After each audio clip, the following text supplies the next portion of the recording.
Good evening, everybody. We're going to go ahead and get started. I want to thank everybody for coming out tonight to hear more about the project and everybody joining us on Zoom as well. Luckily, we timed it so it wasn't last night and got some roads and parking lots cleared out for you. So I'm going to start off.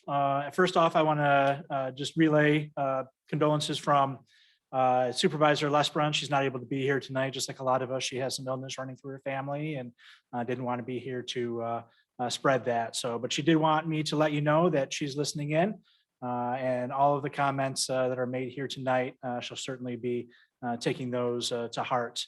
But I want to introduce the rest of the team that's going to be talking tonight. And first off, I want to recognize our Citizens Pfas Committee.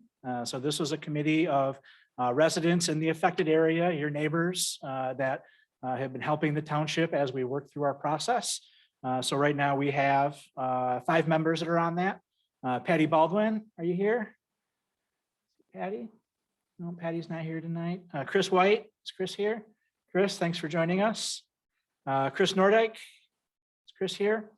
No, Chris also serves on our planning commission as well. So he's been a huge help. John Lifford, I saw you come in. Thanks for coming tonight, John. And Ben, I know you're here tonight too. So again, these are your neighbors. These people have the ear of all of the project staff, of the township board members.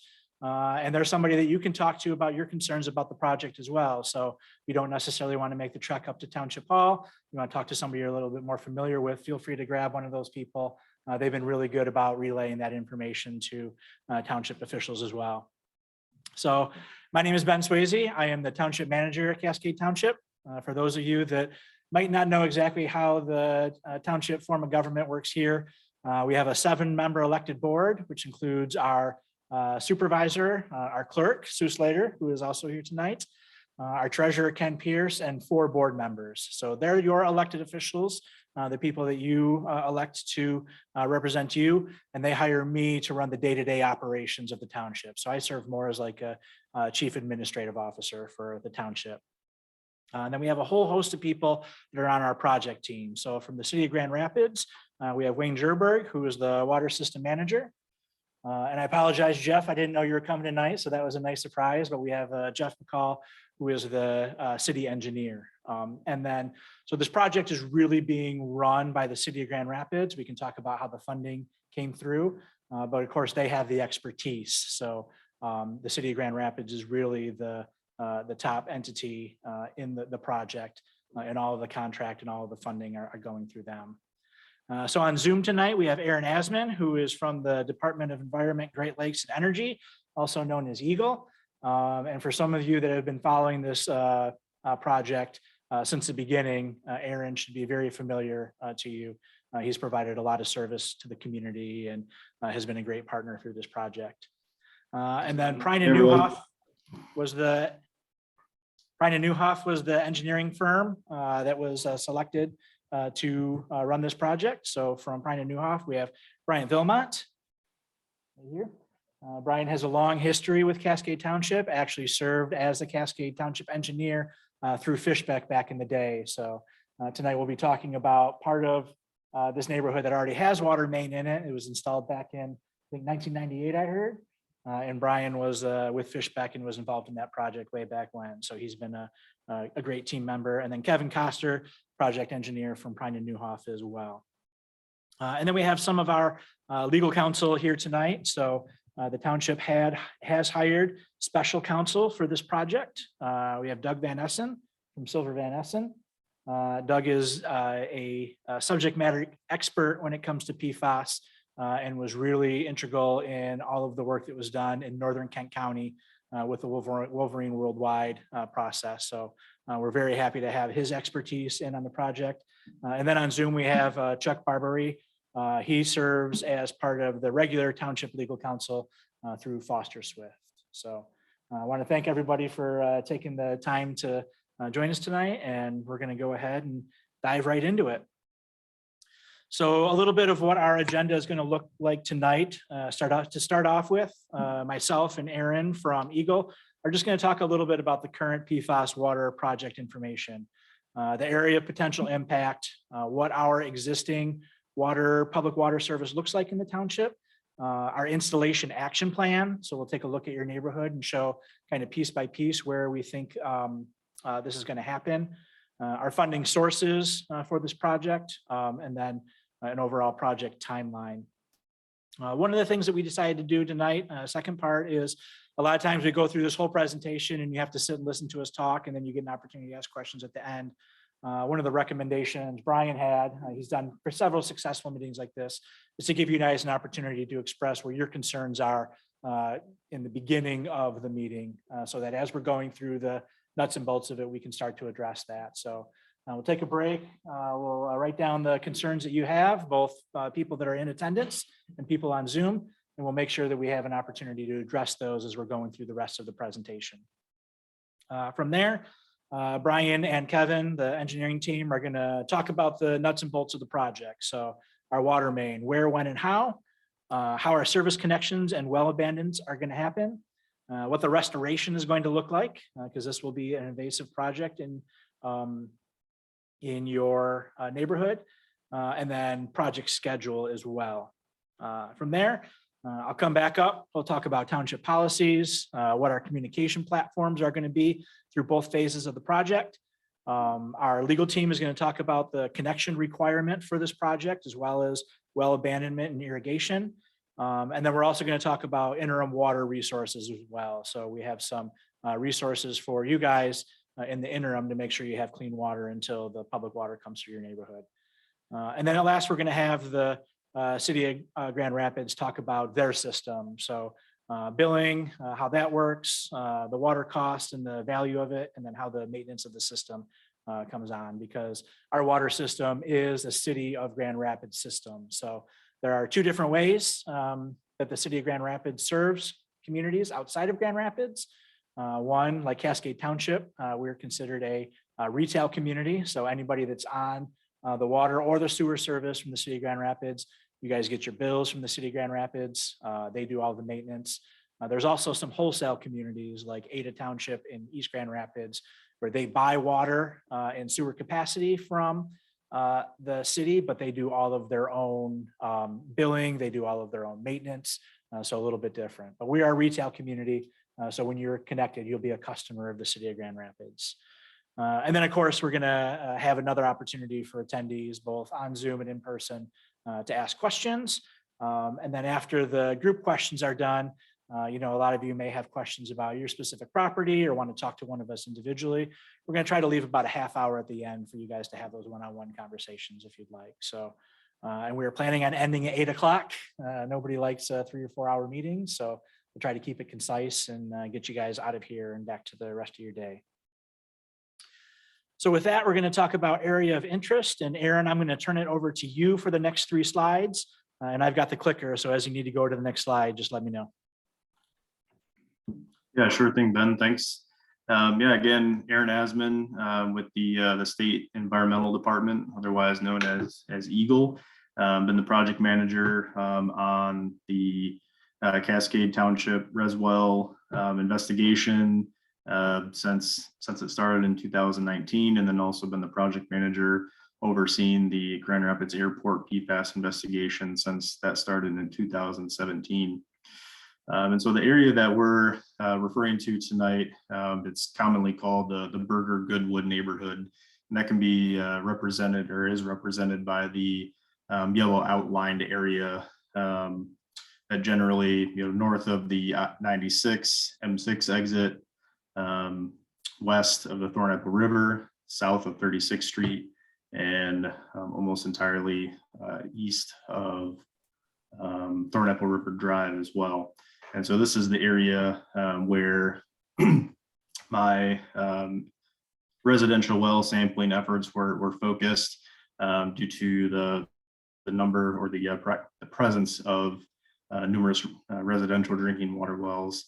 As far as I understand, the areas west of the Thornapple River outside of this area are hooked up to municipal water. So when we talk about the Burger Goodwood neighborhood, this is the area of interest that we're talking about. We can go to the next one. So the contaminant of concern that we were focused on when we started looking into this area of interest is PFAS. I think a lot of folks in Kent County and across the state of Michigan have probably heard of PFAS at this point, but it's an acronym for pert and polyfluoroalkyl substances, which is a large family of man-made chemicals, so large that the family consists of, I've heard of up to 4,000 or 5,000 different individual PFAS compounds. So PFAS is the big family of them all. But what they all have in common are these strong fluorine carbon bonds that you can see in the figure. Hopefully it's big enough there. But it has some configuration of these carbon fluorine bonds that have some kind of either acidic or sulfate tail associated with them. And so these are commonly used chemicals in everyday products, but also in specialty products, primarily because of their physical characteristics that they have. They break down. They don't break down in the environment. They're resistant to heat. They shed moisture or are resistant to water. They're hydrophobic. And which is, predominantly a reason why it's been used in specialty items like AFFF, which is aqueous film forming foam. A common thing used at large airports across the country, and is AFFF used at the mil spec is even required by the federal government. So that's PFAS, and so the Burger Goodwood neighborhood wells we began sampling those in 2019 through 2020 over the course of 5 phases. We started small with the first phase, and then it just kind of got bigger and bigger with each phase. And I think phase 5 included 100 plus drinking water wells.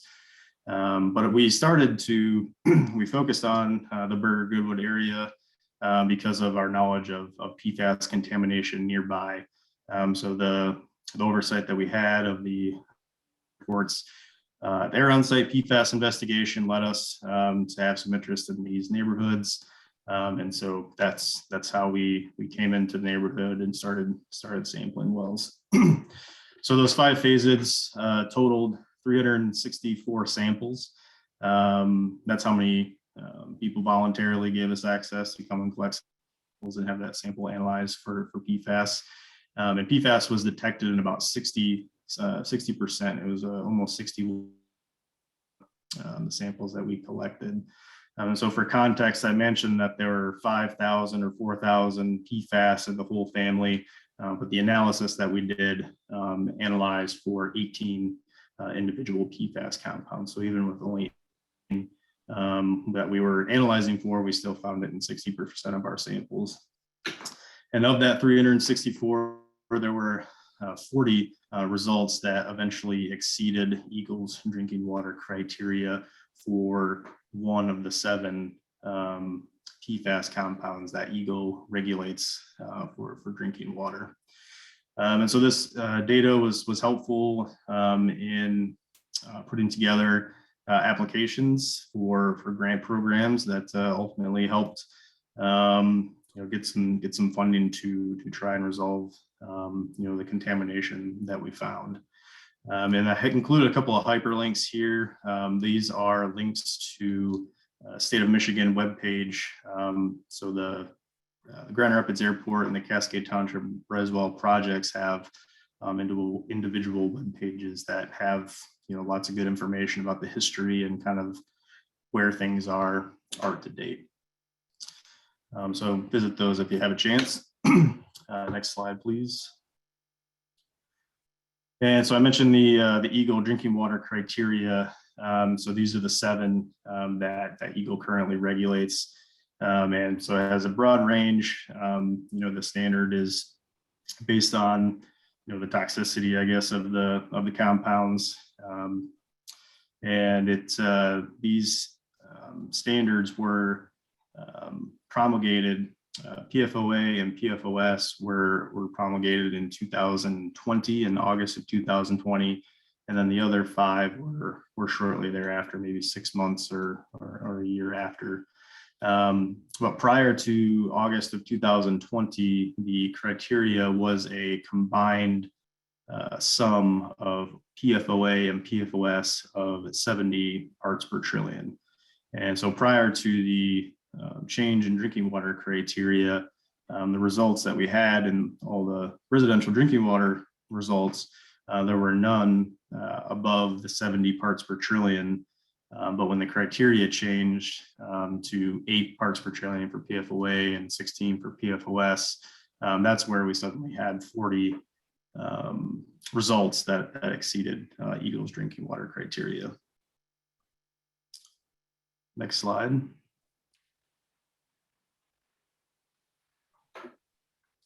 I think that's it for you, Aaron. Thank you.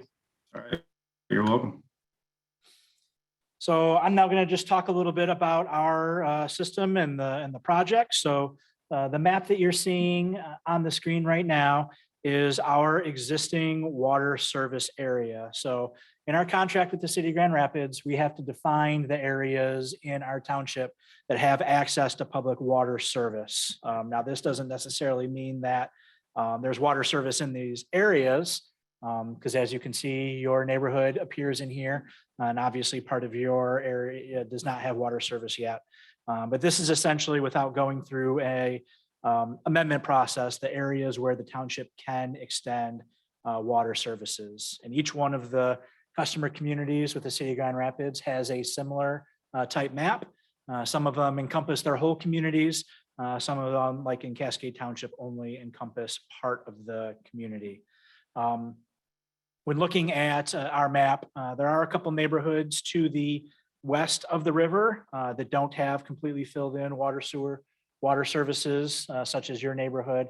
And then it gets a little more sparse as you get on the other side of the river as well. But as our agreement with the city stands now, these are the areas in the township that either have water service or are eligible for water service.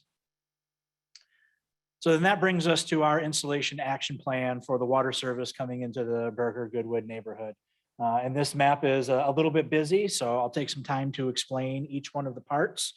So the first thing I want to know is that the phase 1 portion of the project, the portion of the project that's going to be happening in 2022, is in the red area.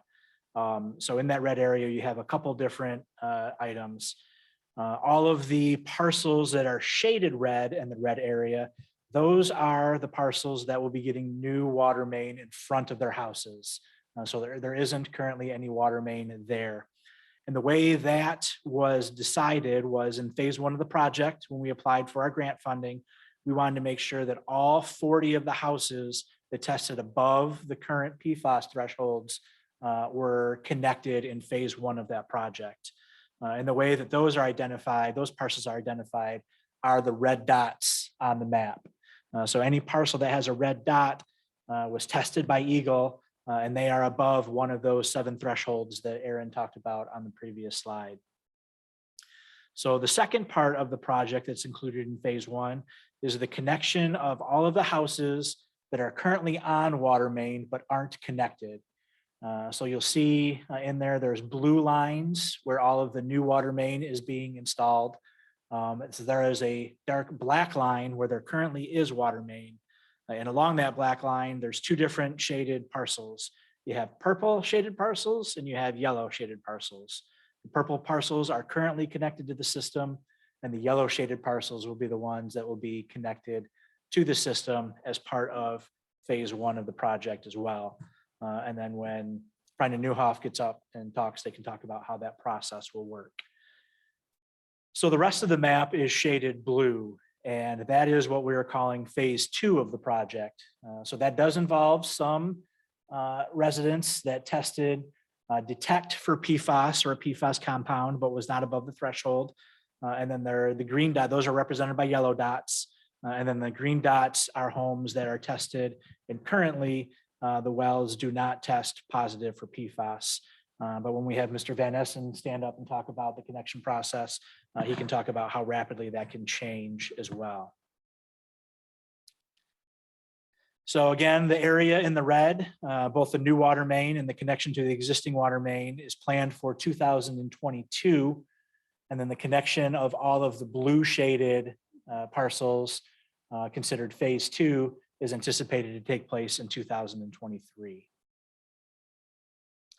So we talk a little bit about project cost and cost funding. So we had cost estimates that were developed as part of our C2R2 grant application that was submitted in late 2020 or early 2021. And again, you see the two phases, phase 1 and phase 2, or in this case, it's referred to as future phases. So in phase 1, we're anticipating connecting 168 residences that are currently not connected to the system, as well as the rest of the residences that are on the water main but not connected to the system, for a total connection of 256 homes. And the estimated cost for that project is just slightly over $6 million. And then for phase 2 of the project that will connect the remaining 217 homes in the area, the estimate for that part of the project was $7.1 million. So as you can see, very expensive project, over $13 million. And of course, we have to find a way to pay for that. So as I mentioned, in 2020, 2021, the township, in partnership with the city of Grand Rapids, applied for and received C2R2 grant from Eagle in the amount of $5 million. So that money is currently secured, and securing that money is why we were able to get started on phase 1. And then when the state of Michigan budget came out in October of 2021, partnership between the city and the airport and the township secured another $1.65 million appropriation. So we're currently working through the process. The city and the airport are working through the process to obtain that money as well. But the great news between those two items are not only do we have enough money to complete phase 1 of the project, but we also have enough money to start the preliminary engineering for phase 2 of the project, which we'll be doing here this spring and summer. So with that, we have a host of other additional funding sources to connect to. Obviously, the 800-pound gorilla in the room is Gerald R. Ford International Airport.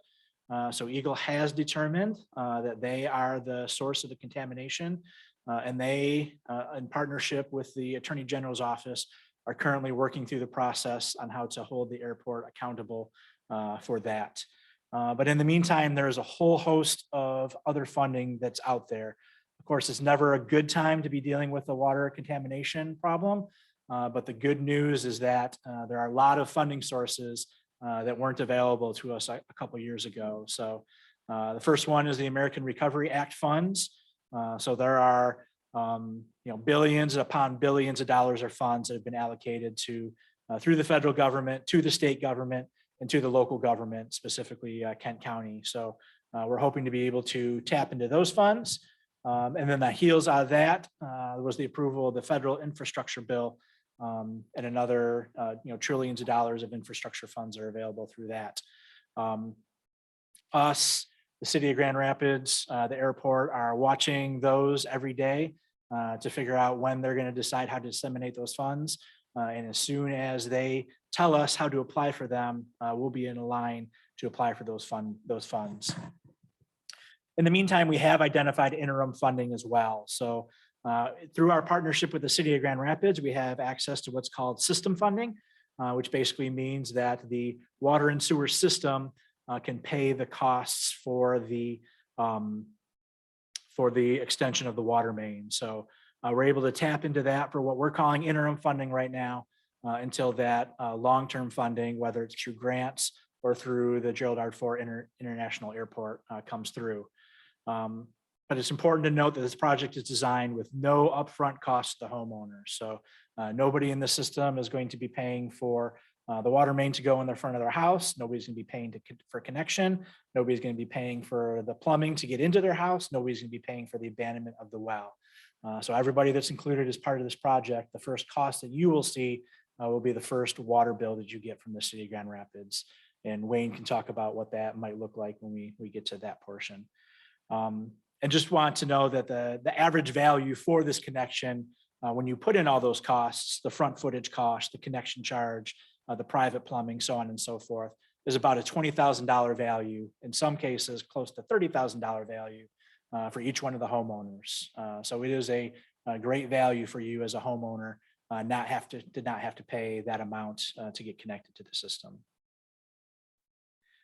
So with that, we're going to take a break from us talking. I'm going to invite Brian to talk a little bit about what these are. And then if you want to express a concern, Chrissy in the back there has a microphone that she's going to be circulating through the audience. So just raise your hand and Chrissy will be able to bring the microphone to you. And then once we've addressed all of the in-person attendee concerns, we'll have Chrissy go to the Zoom and she'll talk about how you can talk to Brian as well. So with that, we'll turn it over to Brian. Thank you, Ben. Again, my name is Brian Vilmont. I'm one of the engineers for the project. What we did want to do is, as Ben said, is get everybody's questions on board if we need to. Can we flip back to the agenda just a second? Because what I want to do is make sure that we have a couple different opportunities for everybody to participate here. As we go through this, on the engineering side, we're going to go through all these things that are on the agenda. As Ben mentioned already, the water main, how do we put it in? What's involved? What process is there with the contractor? What's the duration of those things? How do we get you guys connected to water? How does that work in your yard, in your house, with the well abandonments, all those kinds of details? How we deal with restoration on the project, both this year and then looking at next spring as well, and then looking at schedule. So there's a lot of these engineering questions of the how, what, where, when that we're going to talk about. But if there were things that you think might not be in that discussion that you had a very specific question about, we can write them down now so we don't miss them. And also just to let you know, as we go through this, all these presentations, if there's something that you think of that we haven't answered during that discussion, there's another time to get back and ask questions again. So we just want to make sure we don't miss anything. So if there's anything in particular, either on the engineering side, as we look at those, or as we go through some of the policies, some of the things that the township deals with, how billings happen, all those, the topics that you see on the agenda, as well as City of Grand Rapids items, such as billing, water rates, those kinds of things. If there's anything that you think we might miss in here, let us know now, or we can talk again. So we just want to open it up. Yes. Whoops, sorry, we'll wait for the microphone here a second. 1 second. So again, there's going to be a lot of details as we go along, but yeah, please, if you have a certain question. Has there been any discussion or consideration given to when the street is torn up to lay the water lines, that you also lay a sewer line while the street's torn up? Do you want me to answer that one? Okay, sorry, this is only because of the history that I have here.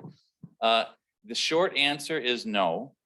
But the reason is because even though there is a master plan for water and sewer in this area, actually in the whole township, as you know, the area is very hilly.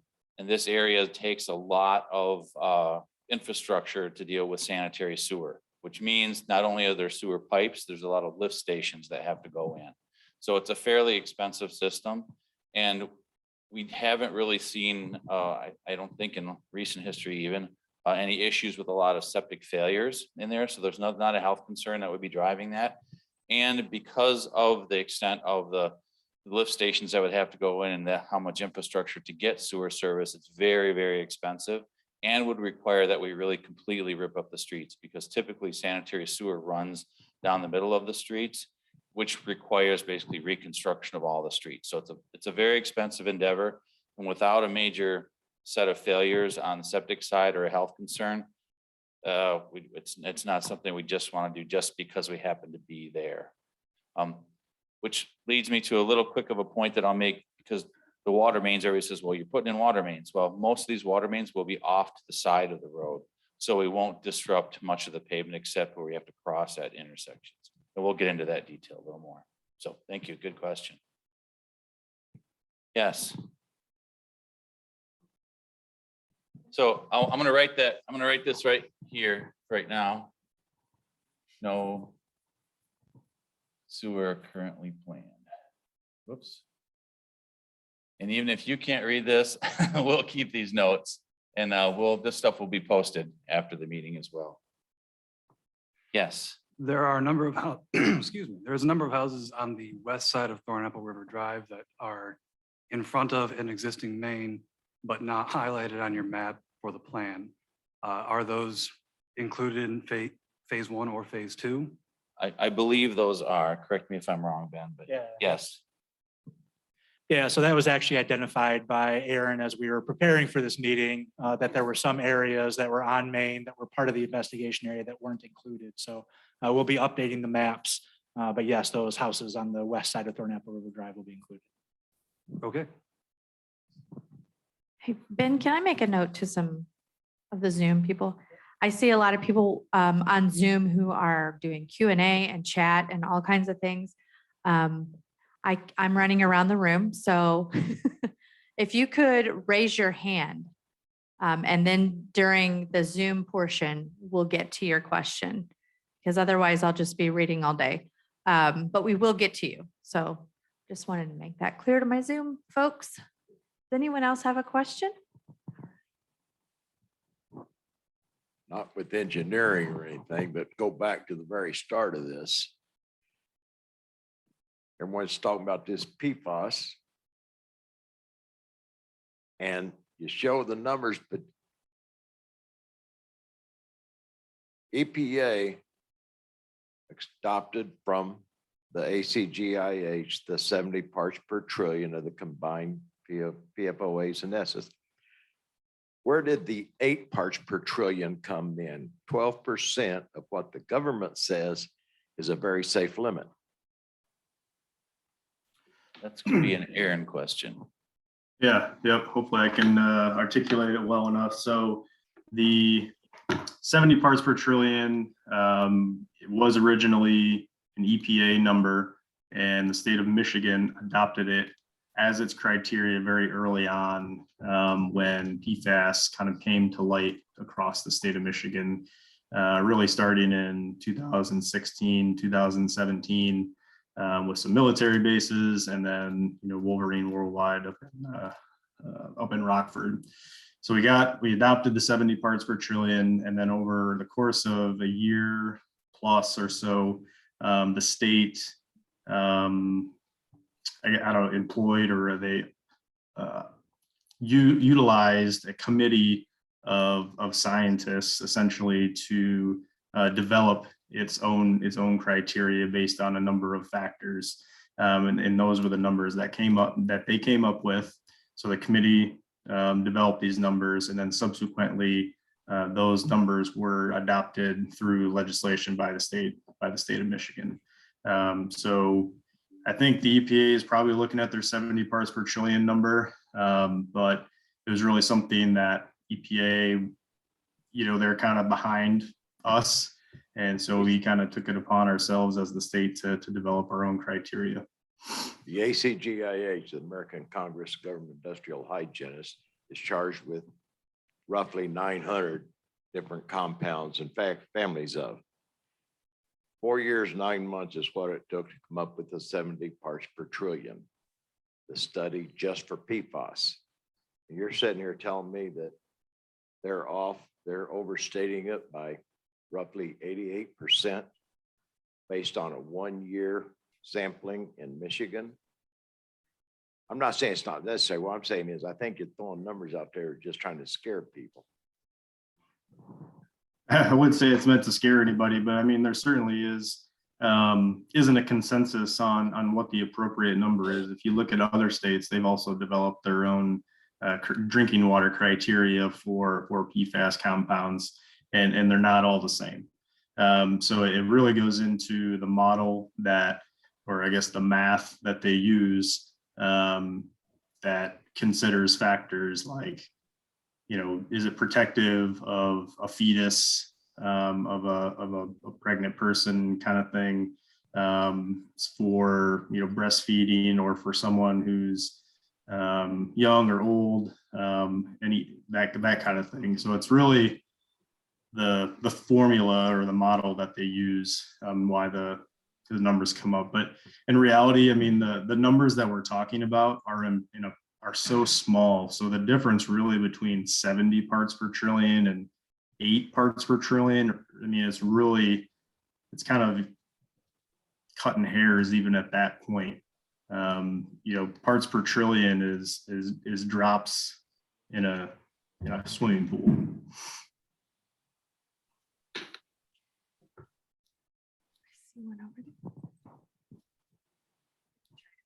Reach over, y'all.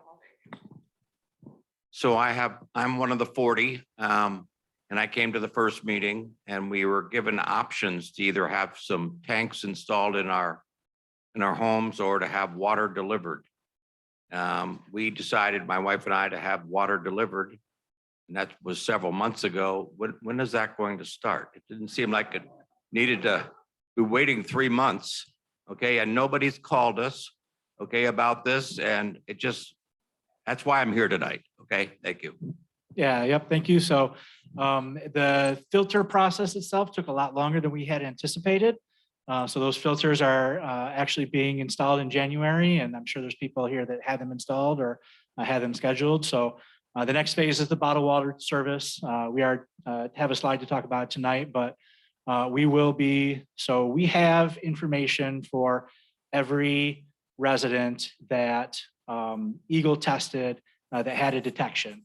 So if you had a detection with PFAS, whether it was above the threshold or below the threshold, you will have access to bottled water service. So we'll be sending notifications out to everybody that has that. Now, we know there's also people in the area that had a detection at their home, but maybe it wasn't done through Eagle. So for those people that have a detection and want to take advantage of the bottled water service, but wasn't done through Eagle, you'll need to contact us at the township so we can get your information to get you on the list. That process will be starting next week. We have a low battery, so I'm gonna give it to you and then I'm gonna go get a battery. I'm assuming that well abandoned means we'll lose the use of our well. Is that correct? That is correct. How can we avoid that? And I'll tell you, I speak for anybody in Cascade that has a swimming pool, 55,000 gallons. Yeah. City water would be a fortune, and I don't want to lose my well. All right, I'm gonna add that to the note of policies here. I'm just gonna write well abandonment and we'll talk about that. All right, we'll add that. Thank you. Yep, and that'll be part of the policy. I'll add that in here as well. Okay, perfect. Thank you. Topic we don't want to miss. Okay, if you want to look and see if there's anybody on Okay. Zoom also, so we don't miss anybody there. And I know there's a lot of information that we'll add in as we talk about this. These are just highlighted bullet points. So So I'm Again, gonna, yeah, if I'm gonna there's go go ahead. ahead and read the people who didn't raise their hand. So interested in interim items later in the agenda. I currently have a whole home filter Pioneer that needs a filter replacement, approximately $500. Is there funding for a reimbursement for this? Okay, we'll add that here on this question, filter replacement. Okay, Will the water bill reflect that we are not on sewer, i.e. will we pay only for water? that's an easy answer. That is correct. No bill for sewer, it's only for water. Okay, hold on. And then will we have access to driveways while the road is torn up? I'll add that under the engineering and we'll talk about that. Yes, And then we have the same, we chose bottled water. It seems that should have taken place. It's another. yep, we'll get that. And then we had asked at the last meeting if you could do a couple of water tests on the filtration system we already have installed to see how effective it is. This would help us decide if we want to hook up to the new sewer system right away or stay with the filtration system we already have and keep the well. Just wondering if this was going to be followed up with. Add that under policy discussion. Okay, And then I'm going to go ahead and move on to our raised hands. T. Diefenbach, I'm gonna allow you to talk. So hopefully and then you'll have to unmute yourself. We have some more if we need it. Yes.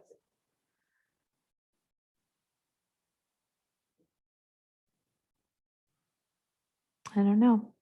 Okay. So I'm gonna move on. Mary Scott, I'm gonna allow to talk. Yes, I would like to know if we've paid for a water hookup and we just paid for it in March of 2021, will we be reimbursed? Okay, we'll add that to the policy question. All right. And now Linda Davis.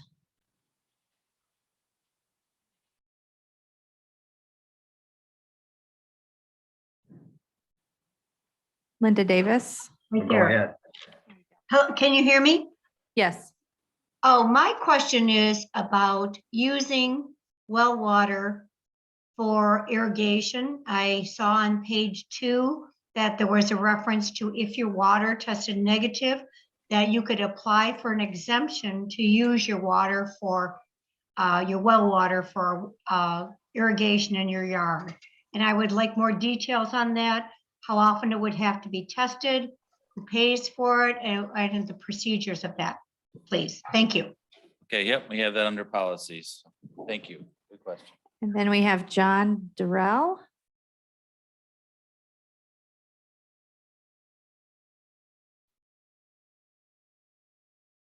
John Durrell.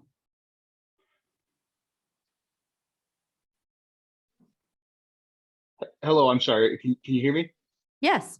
Thank you. Sorry about that. My question is whether or not there's been a study by the fire department about placement of additional hydrants along the newly installed water main line. Okay, yep, we can answer that under engineering.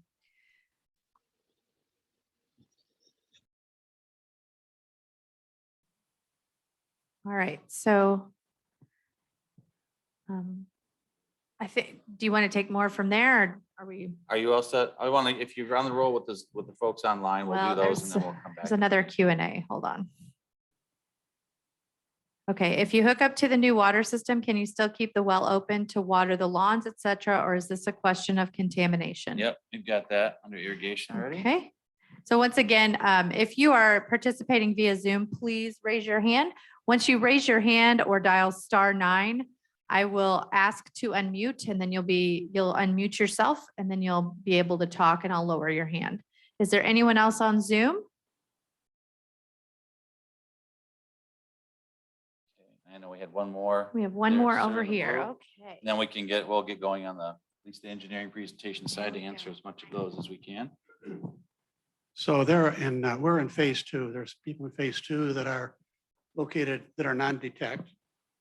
And once you start doing all of this civil engineering and construction around, there are pockets of people in phase 2 that and we know that plumes of water underground move. They flow from, that's been proven. So how do we guarantee that our non-detect well isn't contaminated during the construction process? And would we be able to get extra testing after this project is moving forward? And who pays for that? Because it's fairly expensive. If it's $10, I wouldn't mind it, but it's $250 or something like that. Right. I'm gonna stick some of that under engineering to start with, and I think we can answer some of that because that'll deal with construction effect, I'll call it. And I would just maybe say briefly that I guess there is no guarantee to say that if your well was non-detect and an Eagle sampled in 2019 or 2020, that the result may be the same if the well was tested again. The contamination across the area is what I would say is not defined. So the extent of it is not fully defined. We collected the data as kind of a shot in time. We don't have any additional sampling planned. There may be, the Department of Health and Human Services for the state of Michigan may choose this area to do some additional sampling, but Eagle doesn't have any additional sampling planned at this time. All right, thanks. Those are great questions. Okay, one more and then we'll launch into the discussion. Whoop. His question was, he is surrounded by all yellow. He's the only green spot on that street. So, I mean, testing should be something we ought to consider. I know Aaron's saying that it hadn't been done, but maybe that's something that should be looked at. All right, excellent. Well, thank you. That helps us. And like I say, we have another set of question times after as we go along. We want to make sure we get as much information to everybody as we can. If there's something we don't hit in these presentations, then of course, there's a chance to bring up another question. So let's talk a little bit about the engineering side. So for us, from a water main perspective, we start off with a set of plans that we have to draft and working with the city of Grand Rapids and Cascade Township, looking at designs. A lot of what we do is dictated by particular standards. For instance, City of Grand Rapids, generally the water mains for them are on the north and west sides of roads. So generally that's where we go. Once we start with that, then we look to see if there are any specific conditions that would say we should be on the other side, whether it's existing utilities that cause a lot of problem, whether there's natural features, other things that may say, you know what, it's a better idea to put the water main on the other side. But generally speaking, it would be north and west sides. We do have water main plans up here for later, if anybody wants to come up and look specifically at what we currently have for an area in front of their home. Also on the township website, there's a 50% set of plans, preliminary set of plans that are up there. Please know that if you look at the set that's online or even up here, these aren't done yet. So if there's anything in particular that you have a concern about, we'll make note of that. But we want to make sure to give everybody an idea of what we're looking at. The water mains, because we are in the township, Kent County Road Commission, their standards also come into play. They like to have us off to the side of the road, usually around, in this case, about 6 feet or so off the edge of pavement. So in most cases, that water main will be outside the edge of pavement. The only time we'll disturb the pavement is when we're crossing at intersections. The other time we'll disturb pavement is driveways. Whatever side of the road you are on, if you are on the same side as the water main installation, yes, we'll be cutting across the driveway. Usually that means about a 10-foot wide swath. We have the contractor saw cut those, so we have nice clean edges and we put them back. If it's a concrete drive, we put concrete back. If it's asphalt, we put asphalt back. So they'll go back in the same material that you had and in the same thickness. So that should match what you have. Our process, once we have a set of plans squared away from a design perspective that work, which include, and I'll address the hydrant issue, the fire department also looks at the fire hydrant placement. We generally try to put fire hydrants and line them up on property lines, so they're not really in the middle of anybody's front yard. But we also have a minimum spacing that the fire department looks at, so that if they do have to fight a fire, they have a minimum distance, or excuse me, a maximum distance that they have to run hoses. So that's all part of the discussion, and they're involved in that as well. Once we get a set of plans squared away, we do submit them to the state for a permitting process. It goes through the Eagle offices. They look at it and make sure we're in general conformance with guidelines for water mains. It's just sizing and pressure and valving and things like that that they look at, and they comment as well. Once that process is all done and everybody's happy from a design perspective, then we put that project out to bid, which means we submit that to contractors to do construction. They'll provide construction bids, so we know we're getting good value on the pricing. We'll select the contractors based on qualifications and the pricing. And that usually takes about a month long to do that. We're hoping to bid the project here near the end of February, so that we can get bids sometime near the end of March. And then usually there's a few weeks while that process goes through City of Grand Rapids Administrative, through City Commission for actual award. And of course, Cascade Township also has a say in that award. So what we're looking at is really probably a May to June start for construction. Because even after we make the award, the contractor has to acquire materials. That's one of our difficulties right now, given COVID. There's a lot of supply chain breaks. And so we're seeing some contractors having some difficulty getting some materials, but we'll also look at potentially getting some of these materials ahead of time, ahead of the contractor, so we can get on top of it. The goal is to get constructing by June or so. Construction, we will, of course, have a notice for everybody and probably another meeting before construction starts, just to give everybody a heads up. When a contractor gets ready to move in, you'll start seeing stakes show up. You'll start seeing all the little mistig, the yellow flags all over the place. The contractors will probably work in stages. So when they do water main and get water main installed, they'll install a couple thousand feet at a time. Then their process is they test that, pressure test it to make sure we don't have any leaks, and then also do a chlorination where they chlorinate it and clean it all out. That process of the pressure testing and chlorination usually takes a week. It's not until after that main is tested and chlorinated and said, okay, we can use that water, that then plumbers are then allowed, or the contractor is actually allowed to go in and do taps on that main. Once the taps are made, then plumbers can come back in, hook onto the rest of that tap and run to the houses. We'll talk about that process in just a second. Restoration typically does not occur immediately after a water main goes in the ground. So you'll see a contractor will go past, disrupt your yard, dig the hole, put the main in, backfill the hole, but then restoration won't happen until later. Also, given that we're going to be doing construction in the middle of summer, July and August are typically terrible months for getting grass restored. So we're going to wait until a little bit later, probably in September, mid-September, before we start having the contractor do any lawn restoration. That restoration is usually topsoil, 4 inches of topsoil and seeding. And the unfortunate side is I know everybody's got a lot of really nice looking lawns. It's not going to be an immediate look the same as it does today. Well, it might look the same as it does today, but it won't look the same as it does in the summertime. So we're going to ask that once we get to seeding, we're going to ask everybody's help just to make sure it stays watered and that we can get grass growth.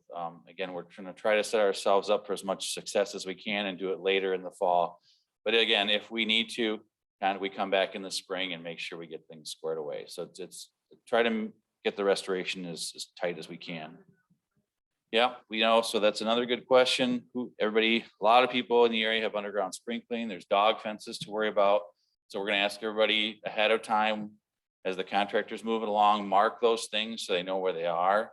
The contractors can be careful and peel irrigation back where they can say that. Again, we're going to need your help in finding those things. Again, same thing with dog fencing. One thing I do want to note is that we work in an area we term the right of way. So I don't know if you're all aware, but most of this area, all but maybe 5% of it is what's called platted. So all the lots are, the physical boundaries of each lot are defined to what we call the edge of the right of way, which is about 33 feet from the center of the road. So your physical property that you own goes to that line that's 33 feet from the center of the road. So all this water main will be installed within that right of way. Technically, that area between the street and where your property line actually is public right of way. So technically, again, you are not supposed to have any improvements in that right of way, i.e. irrigation, underground fencing, special landscaping. But we all know that everybody maintains that. So in the spirit of being a good community, part of what we do is we try to repair those things and take care of them so that the contractor doesn't just destroy them. And if we can deal with it ahead of time, then, it's like if you have a special plant that you planted because of Aunt Irma, okay, that's something we ask. Can you please move that? Because our excavation contractor is not going to be great at dealing with that. But other things there, I know we have areas where we got stone that's right out by the road. We're going to talk about trying to move that out with the contractor and get all that stuff kind of put back as part of the construction. So as much as we can, we'll accommodate improvements that people have made. But just be aware there's going to be disruption there. We'll be in contact with everybody prior to construction, and we'll be talking. We know where there's special areas, we're doing the design, excuse me. So we'll be in contact with some of you very specifically because we know we've got some special area. Mailboxes will be taken care of as well. That's one of the things we ask the contractor to do too, is that they maintain both mail service and refuse service while the construction's going on. I'm not going to paint a real rosy picture about construction Because I promise 90% of you will be sick of backup beepers by the time the project's done. You'll be sick of dirt that's on the road, even though they try to sweep it, keep it clean. It's just part of construction. And we also talk to the contractors constantly about being courteous. When they can, they move out of the way, but also realize that they need to get a job done and get out of there. So if they need to move dirt or be blocking the road, please be patient with them also. The goal is to help each other so that we can get this done and get out of there as quickly as possible. We realize everybody has bad days. Please know that the contractors have bad days too sometimes, but we still don't like to take it out on each other. So if there's something that happens during construction, you guys thought a contractor was rude, let us know and we'll try to address it. We just ask the same thing, just try to be patient with them as they work through. They're just trying to do a job also. The process, as I mentioned before about getting water main installed, will be that once they test in a section of water main and it's ready for service, the contractor will put in the water service from the water main to the property line and set what's called a curb box, basically a valve. Once they have quite a few of those installed, then we're going to have it made available to plumbers to be able to go from that curb box from the property line into the house. Now, our process for that is going to be that we're going to pre-qualify a bunch of plumbers. And we've done that up in the Plainfield area as well. So we talk to and get a bunch of plumbers to have them submit their qualifications to do this work. We also have them submit some pricing. So we have some baselines on what pricing they're going to have for lineal feet of copper, for boring into a basement wall, for things like that. Then we will provide all of you with that list of all those plumbers that are pre-approved to work on the job. And you can choose one or more of them to get quotes from. If there's one that particularly you feel comfortable working with, work with them, that's fine. If you want to get quotes from a couple of them, get a couple, that's fine. What will happen then is the plumbers will put together those quotes and then submit them to us to see if they match with the unit pricing that we're seeing that was submitted earlier. So these baselines. So we know nobody's getting gouged. It's all a pretty level playing field. Once we say, yep, that contractor or plumber or plumbers meets the criteria for their submittal, then you're going to be free to select. If you chose one, then you can work with that one plumber. If you selected two to get quotes from, you can pick one or the other. That's going to be up to you. But that gives you guys the option of who you work with from that list. The plumbers will then work with the city and the township, get the correct plumbing permits, work out what they need for inspections. Their process, the plumbing process, is typically that they'll connect at the property line out by the street. Most of them will bore a line to the house. So they really will usually avoid digging a trench all the way across the yard. That means they just dig up the hole by the street and then next to the house, and they can connect into the house. Most of the time, there is a meter set where your current pressure tank is. So they try to come into the house at the same location where your well line comes into your house now. If there's room to do that, and if that location is conducive to getting to with the service lateral, then that's the way they'll come in right by where it comes in the house now. We have seen cases where, let's say the well is in the back, and if it's possible, maybe with an unfinished basement or through some other plumbing, that you can come in the front of the house with the water service line and then run an internal plumbing line to the back to where the blue tank was. Those kind of specifics will be dealt with by the plumber. And it really is case by case because everybody's got a little bit of a different situation in the house. But the general idea should be that they go in, put the meter approximately where the blue pressure tank is, and then the blue pressure tank comes out. That should be part of it.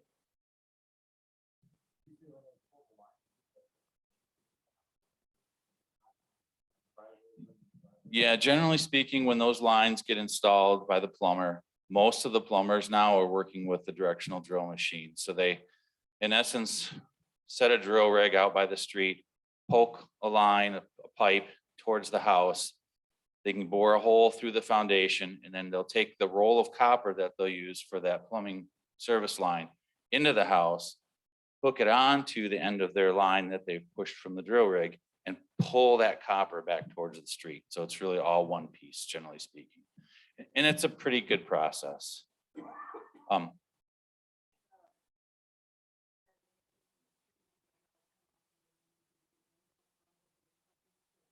Yeah, right, correct. So when a service line is installed at the street, we typically run that piece of copper, it's a copper water service line.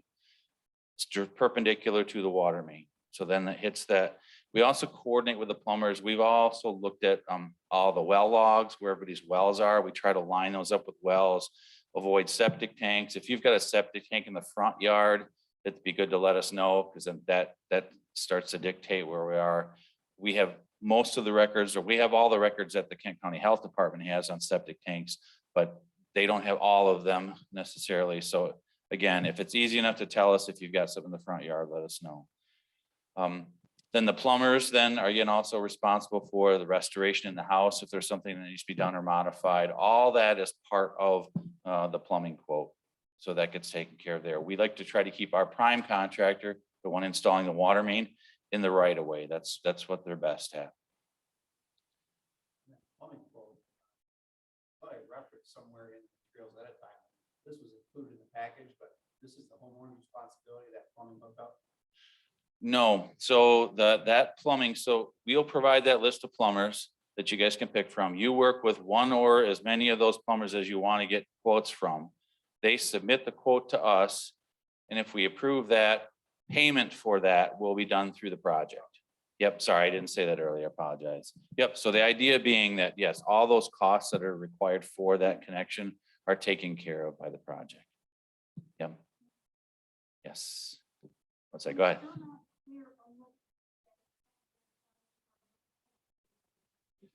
Yep, so so access, yeah, I'm sorry, that was a good point here. So access, generally during construction, since we're not gonna be out in the middle of the street, the contractor will have excavators and machinery there. They will be taking the dirt out of that trench and putting it next to the trench.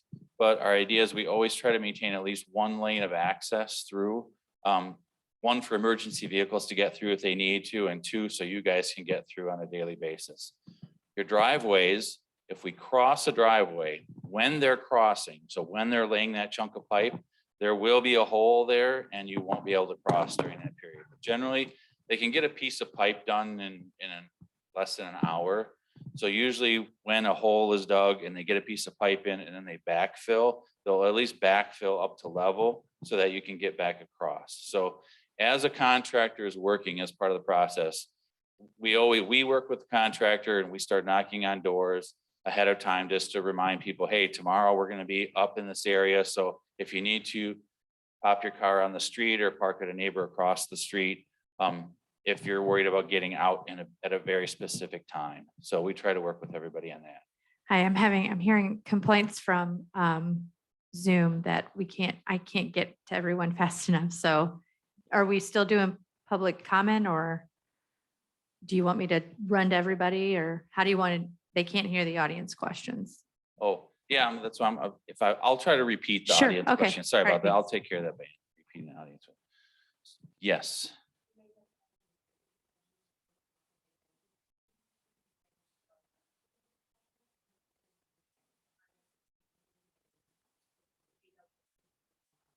So when do we plan to start and when will it end? The goal is to start somewhere around mid-June. We can get that going, and the contractor should be done with most of the water main work by November. However, just beware that because the plumbers can't start until after we get water main installed and tested, there's a lag between when the contractor starts installing water main and when the plumbers will be able to get in to start laying those lines. So some of that plumbing work may extend further on later in the year, and really until really hard freezing weather hits, the plumbers can continue for quite a ways. So I'd be guessing that the plumbers could probably continue all the way through probably Christmas time. Yes, yep, it's long. And then that's phase one.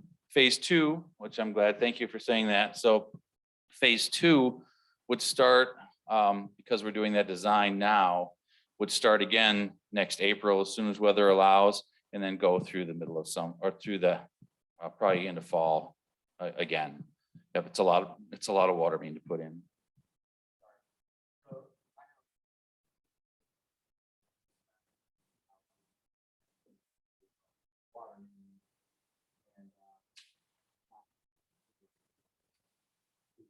that's just the main concern, technically early in the process, or focus primarily where the, where all the red dots are. So the question is what about the timing on installations for people who are on existing water main? And the answer to that is that those can start immediately, meaning as soon as we have the contractor or the plumber list for everybody, we'll get that list out. And then again, those folks that are on existing water main can start getting their connections as soon as they need to. Because when we did that water main back in '98, every lot, whether they hooked up at the time or not, did receive a service lateral in the right of way. So all those should be ready to go and just need a plumber to finish the connection to the house. We do have a note on the plans too. There are some trees that are in the right of way that we just couldn't avoid. We have to deal with that. There's not a lot of them, but we'll be talking with those individuals who have trees in front of them that we'll be needing to take out that are in the right of way. We do have a couple strange crossings. There is a creek crossing up into the neighborhood on to Tricklewood. That we have that crossing. We have to go underneath a very large diameter culvert there. To do that, we have to do what's called a jack and bore. Basically, we have to dig pits on either side of that culvert and then push a big casing pipe underneath that and then slide the water main through that. So there'll be a significant, I'd say a month period of time where that road's going to be shut off there at that creek crossing. Not yet. No, we have to talk. The question was, do we know what street we're going to start on? And the answer is no. We typically work with the selected contractor. They have to develop a schedule, phasing plan. So we don't dictate exactly where they start, but we do work with them on the schedule. Once we have that, we'll push that information out to everybody as well. The other time that we're going to have a little bit of strange crossing is when we're at the bayou. That's going to take a little bit of some extra work. We're working with Eagle right now and talking with them about crossing that waterway. We're hoping right now that we can do that with some special, what we call river crossing pipe. And we'd like to do it during the October drawdown, when we draw the river down for folks to put docks and things in. There's a weekend that we might be able to put that water main in and have less disruption to the waterway. So that one should go fairly quickly. Did I miss anything, Kevin or Peyton, that we wanted to hit? I think we got this. Oh, one other construction effect was a question. So as part of this design work, we do soil borings. And so far, there isn't anywhere where we think we're really going to run into any groundwater issues, which means we won't have any dewatering efforts. So all of the construction will be in the dry. So we don't expect to have any particular impacts other than, you're going to feel some vibration once in a while as equipment runs around, things like that. Again, as Aaron noted, we can't provide any guarantees about anything because things change over time, whether we're doing construction or not. But the idea is we're not going to be doing any dewatering that we expect as part of the project. So we won't be moving groundwater as part of this.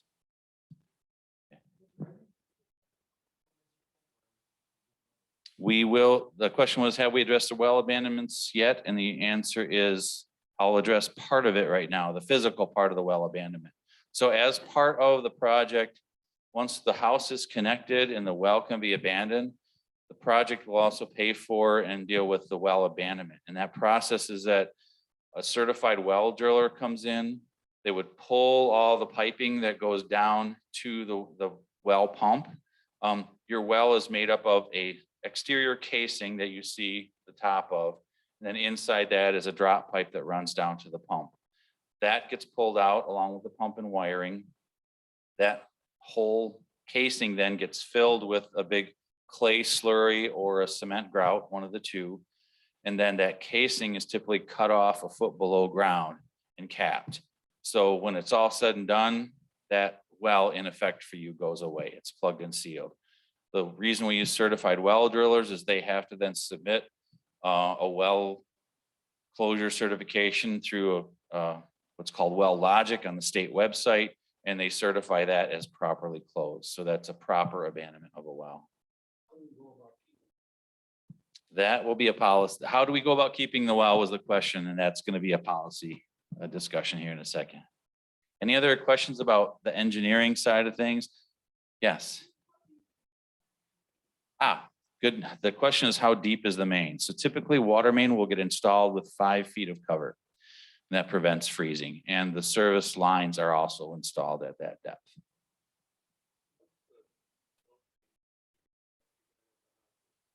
So the question was, what's the flow rate we expect to get? Most of the services will be set up with 1-inch service lines, unless you're either farther away from the road than say 150 feet, or there's some other special flow requirement in the house. Then let us know if you think you've got a special requirement. But generally speaking, the shower, you should get 20 gallons a minute possible out of a. The other thing to note is that each house in this area is going to be on what's called it's the high pressure district. Okay, so Wayne will talk about that a little bit more, but the idea is that there's pretty high pressure because the existing line that runs to the neighborhood is a pressure transfer pipe to push a lot of pressure to the east side of the river. The pressure in the neighborhood, depending on what elevation your house is at, can be a little higher than we normally like. Meaning we usually run 50 to 70 pounds per square inch or PSI on those mains. This, depending on which house you're in, it could reach 80. So what we're doing as a precautionary measure for everybody is each house will get what's called a small pressure reducing valve, which means you can control the pressure on the back side or the house side of it, depending on what you like. So you can have higher pressure if you like, you can have lower pressure if you're more used to that. Like a lot of wells will run 30 to 50 PSI. So again, you'll have control with your plumber about what that downstream pressure is. Have to be changed out at some point, or? No, the question was, does the valve have to be changed out? And no, they're very resilient. So again, if let's say 15 years from now, you notice that, hey, the pressure just seems to be a lot more than it should be, it can be swapped out. You guys can swap it out, but it's not something we expect to fail on a regular basis. Should note too, the meters that we install are what are called remote reader meters. So even if the meter is in the basement, you don't have to have a meter reader enter the house to read the meter. They have a remote reader that is outside the house. Oh, go ahead.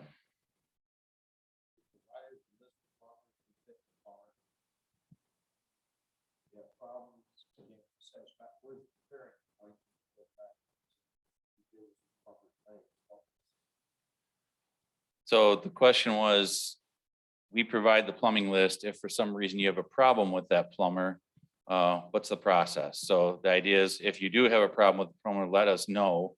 Because one, we're concerned if they're on a list of plumbers that we believe are reputable, we worked with before, we have a problem, then we'll need to address it. So we get involved if there's a major problem, yes. But wait a sec, I had one question back there first. The question was, will the pressure tank be removed by the plumber? And the answer is yes.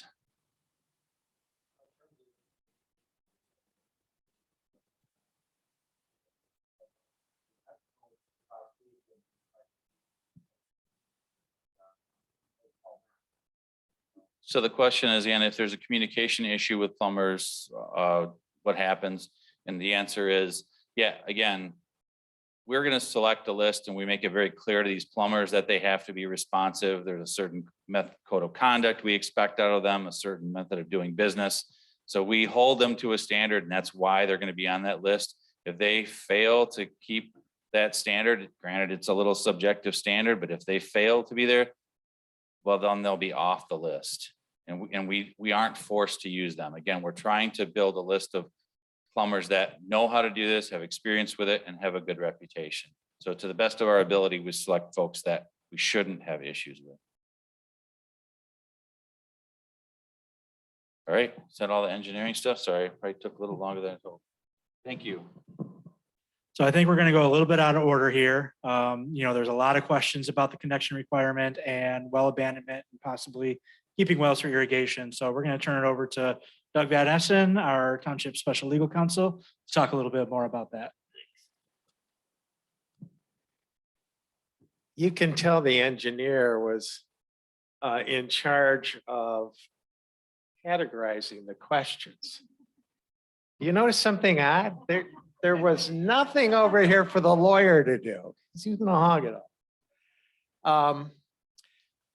I want to start by telling you why this proposed ordinance is going to mandate hookup, because it's behind a lot of your questions.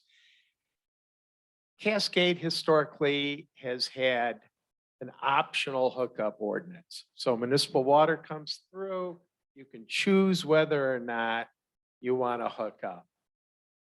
Grand Rapids, I'm pretty sure, has a mandatory ordinance. If you're in Grand Rapids, there's no question. If the line's coming through, you're getting service. So why do communities have these mandatory hookup ordinances and some don't? Well, one of the reasons might be system efficiency. You can't put municipal water on one house on a street. It's not enough flow. It's stale, doesn't work. That's not present here. Another reason might be cost. Now, before, sir, you think that Grand Rapids is salivating over the 55,000 gallons of water into your swimming pool and that additional revenue to the city coffers, let me tell you that legally, this is what we call an enterprise fund. It's a user fund. So water and sewer cannot generate general tax revenue or revenue that can be spent outside the system for the city of Grand Rapids. It's going to get its costs covered by the current residents, whether you are on this line or not. All of them will be paid. If they get additional revenue from your swimming pool, it will be distributed to the system users in the form of reduced fees. Okay, so these fees are profit. There's no profit in it. It just gets spread out. Cost here is not an issue. Sometimes when you go in, we need everyone to do this with connection fees, or we'll never pay for the lines and all that. The lines are being paid by other people. So that's not a reason here why we have mandatory connections. The third most likely reason, and the reason that's relevant to you, is contamination. And I want to talk a minute about these beautiful maps that you get where there's a pollution event. Eventually, we haven't done that here yet because we don't, as Aaron said, we don't know enough about where this plume is and it isn't, to have the computer do a pretty little map of where the plume is. Some of you who worked in industry, some of you in other settings have seen those plume maps. Let me tell you, those are a fiction. They're a fiction because the computer, no one knows where the periphery is, right? The computer takes the plots and it smooths it out for a beautiful picture, and you have this nice looking defined map. That perimeter can't be seen and so is not known. It's the best estimate of where that plume is, but that's all it is, even on the two-dimensional side. Here we're dealing with 3D. So early on, the airport said, well, this isn't our problem. Why do we know it's not our problem? We didn't do this because the homes right next to the airport have no Pfas. So therefore, we're off the hook. No, there's a clay layer that goes under the airport and it extends off the property. And that clay layer is preventing the Pfas from going straight down in the aquifer. And those homes, the Pfas went above their wells. Their wells are under that aquifer, that clay layer. And so they're protected. Yours were not. As you get closer to the river, that clay's gone and it's sand and it drops. So while the construction, sir, is not going to affect your well, right now you're the only one in your neighborhood that isn't above the drinking water limit, you're non-detect. The PFAS is all around you. Your well may be at an elevation slightly different from your neighbors. And so you're just fortunate right now that your well is non-detect, at least the last time it was tested. Now, absolutely. And that's Eagle's concern too. And that's why they're drawing a wider net around this area of interest to include homes that are non-detect and hopefully would never be detect if they're doing it right, because we need a buffer zone to be sure. Now, this project on the construction isn't going to affect your well, but honestly, when your neighbors are connected, that may affect the flow of the PFAS. They're not sucking it up. So that's another reason why Eagle is going to make sure that you're connected, because it's too close to the plume. We don't know tomorrow what that will be like. We can't test you every day. We can't test you morning and night. And so you're going to have to get connected.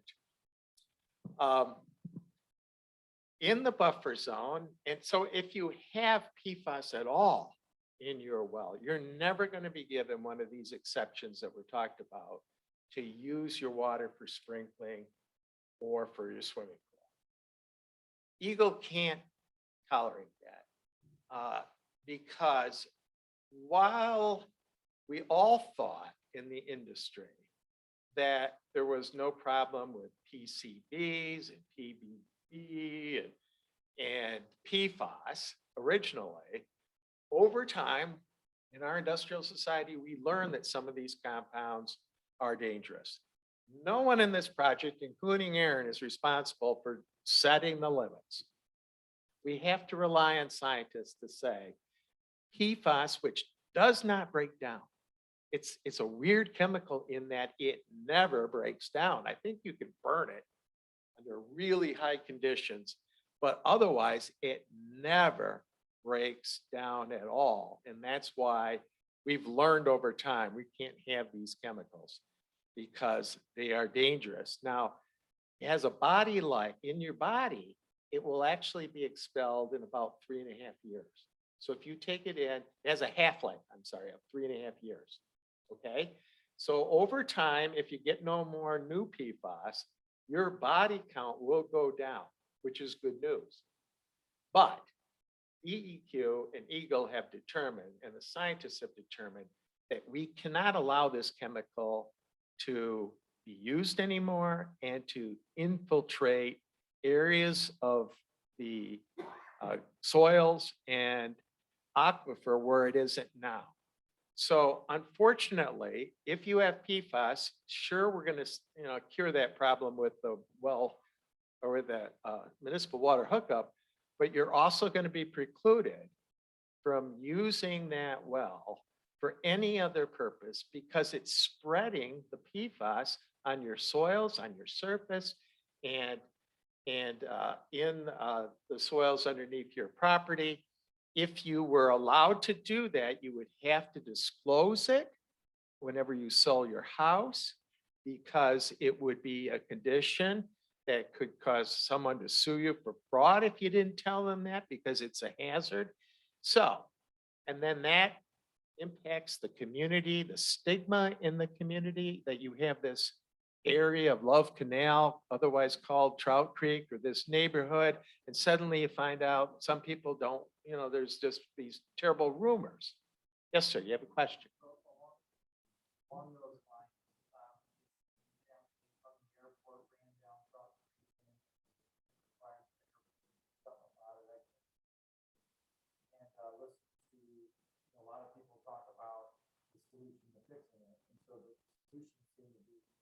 Pipeline and dump it directly to the river. I live right on the river. So is that, or we just? No. Issues with that? Yeah, thanks. The question is, is Grand Rapids the Kent County Airport, I'm sorry, going to solve this foam problem by just connecting a pipe right from the airport to the Thornapple River? The answer is no. This firefighting foam is being worked. I think this year is the last year it's going to be allowed anywhere in the United States. It's anything with PFAS is being phased out. Okay. The de-icer goes through this natural treatment system, right? I don't know whether it works or not, but that's a different issue. The de-icer has been sent that way, and supposedly that treats it, and so it doesn't contaminate the river. Frankly, a lot of the foam that you see in the river could be PFAS. I think that if there's a lot of foam in Rockford right by the Wolverine plant, and that was all due to PFAS. So this is not a chemical that we want in our environment, and it's being phased out everywhere, and over time it will be gone from the airport. There will be a process in this ordinance where if you're in the area that's the buffer area, and it's unlikely that you're ever going to be exposed to PFAS, and even though we want to make sure that you're hooked up because we want the safety of your family taken care of, there will be a process, and some of these permits are being granted in the Plainfield Algoma area for irrigation. If there's no PFAS at all at any level in your water, and if you agree to test it annually on your own cost, it's $200 now. Brian and Newhaf has their own lab. They can test them, and I'm not selling it, but they've at least, because of this problem, you know, there are other labs now. When I started a few years ago, there were like 3 in the country that would do this. And it's hard to test this stuff because of it's such small amounts. But if you agree to do that, and you agree that the moment it shows up, you're done. You have to cap it on your own. So there will be that opportunity in the ordinance. And some of those are being given in Plainfield Township, where I also work.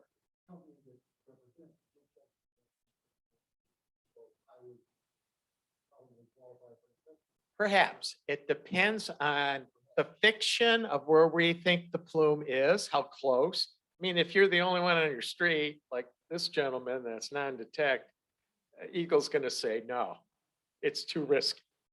If you're on the periphery, there's a possibility. But those factors have to be taken into account on a case-by-case basis. I wouldn't count on getting that exemption, to be honest with you. Some have been given, it's possible. But you may have to be part of a true municipality like Grand Rapids, and everyone in Grand Rapids has to pay for the water, fill their pool up. I have a place in. I'm not concerned about getting city water. Yeah. I want it. That's fine. That's great. I know. I'm reluctant to give up my water supply. And I don't want to give up my phone. I get it. And there will be a mechanism in there that tries to balance this. I'm explaining why we have the mandatory hookup and the mandatory well abandonment. We do have an exception to perhaps accommodate individuals like you on a case-by-case basis. The way that process will work is that Kent County Health Department will take a look at your application. Eagle will take a look at your application. They'll take the best projections they have about whether this is a concern or not. And then they'll make their recommendation, and your township board will make the final decision on it. And that's the way that process will work. Sir, and I'll get you. We're talking about water quality here, and I understand that we'll be training Pfas from the airport for Pfas from Michigan. Is that correct? Yeah, well. Yeah. I mean, look, there is some PFAS in Lake Michigan. I don't think it's enough for Grand Rapids to have to treat its water yet. I think that in the future, honestly, there's going to be more and more treatment. So the carbon, you can't filter PFAS out, okay? And that's the problem with municipal water generally. The filters that they have don't filter it out. Carbon activated filters will suck the PFAS to the carbon. And that way it binds it, and then they clear out the carbon. We're not at a level yet in Lake Michigan where you have to worry about that. Grand Rapids is testing regularly.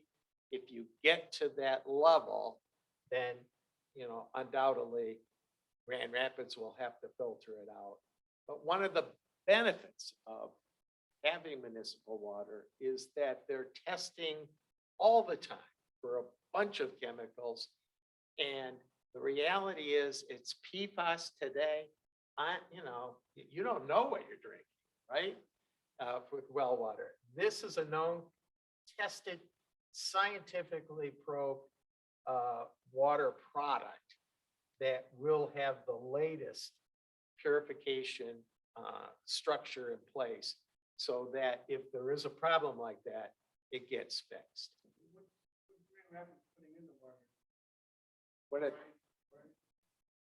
Brian can answer that. Or Wayne, I'm sorry. That's all right, yeah. Brian. I don't want to answer that. So what does grant, first of all, I was going to mention this when my section comes up. We do not have any PFAS issues with Lake Michigan. It's tested on a regular basis by Eagle. And each of the tests that have come back to us, and just like most of the other systems up and down the lakeshore, Grand Haven, Holland, Wyoming, they're all non-detects at this point. So it's not to say that it's not in the Grand River. It's not to say it's in the Thornapple River. It's not showing up in any concentrations in terms of our intake cribs, which are about a mile out in Lake Michigan. In terms of what we put in the water, we put in something called sodium hypochlorite. Sodium hypochlorite is basically a bleach, which is your disinfectant. Kills off any microbes, any biological organisms that are in the water.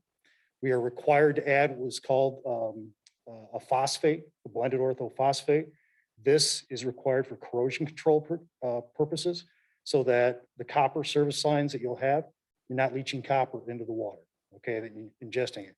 More importantly, it's for those lead service lines that are only in the city of Grand Rapids that the lead doesn't leach into the water as well. So we've been doing that since the early 90s. We also add a fluoride at about 0.7 parts per million, which is, Grand Rapids was the first to introduce fluoride into the water and something that we're very proud of, okay, which is for dental hygiene and so forth. Now that percentage and that dosage rate continues to drop as more and more products become available with fluoride. So your mouthwashes, your toothpastes, you name it, okay? There's more and more products out there for it. And then we also have something called alum, okay? Alum is what we call, that's one of the first chemicals we introduced. So if you ever go out to Lake Michigan, you see there's always some kind of sediment that's floating in the water. As that water comes in, it's basically the flocculation process that starts early on. So alum binds with these really fine particles that all settles out in what we call the sedimentation process. And then from there, the water moves into the filters where there's a final filtration and disinfection. And from that point, it goes into what we call our clear wells, and then it's pumped into town. So those are the chemicals that we introduce, and those are all regulated by EPA. We're moving on to my section now. Yep, we can do that. Why don't we do that real quick? So We're gonna try to get through the last couple of slides here, so that we can get to the question spot, because we've only got about 20 minutes before 8 o'clock. Okay, so the first thing I want to talk about from Grand Rapids perspective, we operate, as Ben alluded to earlier, we operate and maintain the retail distribution system. That means the water mains and service lines up to what Brian had termed a curb stop. The curb stop is the service valves that will turn the water on and off your property. So when you get a water bill and you don't pay your bill, say for a year, okay, and it gets to a point, we may have to come out and shut your water off if you don't pay it. Or if you have a leak inside your house, say you have some plumbing where the line is downstream of the meter and you have a leak in your basement or whatever, you'll be able to contact our 24/7 support, okay, and we'll have somebody out there to shut the water off. Either if it can be shut off prior to the meter, we can do that, or we can shut it off out at the street with this curb stop. This allows them for the plumber to come in and do repairs. We do, like I said, maintain about 1,300 miles of water main, and across our retail customers, which are the city of Grand Rapids, Cascade Township, the city of Kentwood, Grand Rapids Township, and also the city of Walker, Talmadge Township. Those are all of our retail customers. We have over 80,000 accounts that we manage on an annual basis. And as Ben alluded to, we have Ada Township, East Grand Rapids, and then chunks of Ottawa County. I don't know if anyone has been a Grand Valley student or has Grand Valley students. The water that they use at Grand Valley State University is City of Grand Rapids water. Next slide.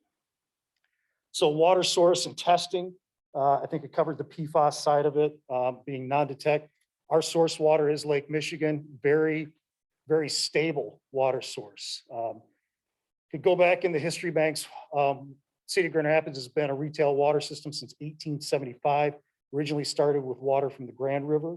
The Grand River was officially phased out in the early, mid 1980s. I don't know if anybody remembers. There was a bacterial issue back then. There was boil water advisories. I grew up in the Cascade area. I remember it. That old filtration plant on Lake Michigan or on Monroe by the Grand River, that's been decommissioned. That's no longer in our ownership. All of our water is treated out basically in Port Sheldon, West or Grand Haven Township, where our treatment plant is at. We have the ability to pump and treat about 90 million gallons of water a day into town. The raw and finished water at the plant is tested multiple times daily. So that means we're checking the water, the pH, the chlorine, the actual natural level of fluoride coming in the water from Lake Michigan. We're looking at that on a regular basis. The finished water testing, once again, we're doing that multiple times. And then we also take what we call weekly tap samples in the distribution system. All of this is required by Eagle. And we get slapped with pretty heavy fines if we don't meet regulatory compliance. And I'm proud to say that we haven't had any issues in recent years. Go back real quick. Just sort of local, the back T sampling that I talked about, weekly tap sampling. In fact, right across the street or just down the street here, the fire station, that is a sampling site for us. So we have staff in there every week pulling samples, checking the overall water quality. These are then required to be reported out on a monthly basis to Eagle. Next slide now. Billing and customer service. As I mentioned earlier, there's a 311 call center for any billing and service questions or requests. Billing, there are monthly and quarterly options. Okay, there is also e-billing and payment options. We also can do the print bills as well. There's about 3,800 customers right now in Cascade Township that are either water only, water sewer, or sewer only customers. And then the bill statements are pretty easy.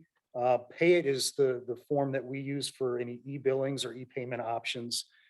Threw in some, I want to talk about one of the questions that came up earlier. We essentially are a nonprofit.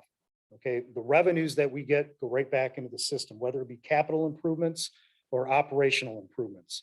The cost that it takes to get water to your tap, okay, that cost that it, how do I say this? We bill based on the cost it takes to get water to your tap. You are not paying for a lead service line in Grand Rapids, and you never will. If we did, we would be in a serious world of hurt. We would be in trouble federally. We can't mix costs. So when we do a transmission water main, for example, you see the tank over there off Patterson Ave, okay? That large tank by 33rd Street there.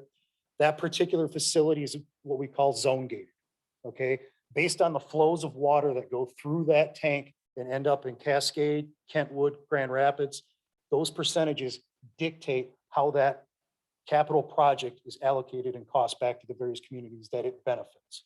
And we constantly are checking those flows, and then we adjust those percentages on an annual basis.